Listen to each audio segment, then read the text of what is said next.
சில நாளில் அமிர்த யோகமும் போட்டிருக்கும், மரண யோகமும் போட்டிருக்கும். இப்படி 2 யோகங்கள் சேர்ந்து போட்டிருக்கும். இப்போ நம்ம எப்படி அதை விபாகம் பண்ணி தெரிஞ்சுக்கிறது அப்படிங்கிற ஒரு சம்சயம் நம்மளுக்கு வரும். இந்த அமிர்த யோகம், சித்த யோகம், மரண யோகம்ங்கிறது எப்படி தீர்மானம் பண்ணப்படுறது அப்படிங்கிறத நாம் தெரிஞ்சுட்டோன்னா இதை விபாகம் பண்ணி எப்படி தெரிஞ்சுக்கிறதுங்கிறத தெரிஞ்சுடலாம்.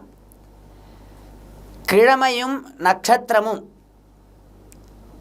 இந்த இரண்டினுடைய சேர்க்கையை அனுசரித்து தான் இந்த அமிர்த யோகம், சித்த யோகம், மரண யோகம்ங்கிறது தீர்மானம் பண்ணப்படுறது. ஒரு நாளில் 2 யோகங்கள் போடப்பட்டால் அன்றைய தினத்தில் 2 நட்சத்திரத்தினுடைய சம்பந்தம் இருக்கும். முதல் நட்சத்திரம் எப்போது முடிவடைகிறதோ அப்போ முதல் யோகம் முடிஞ்சுடுத்து. அடுத்த நட்சத்திர ஆரம்பத்திலிருந்து அடுத்த யோகம் அப்படிங்கிறத நாம் தெரிஞ்சுக்கலாம்.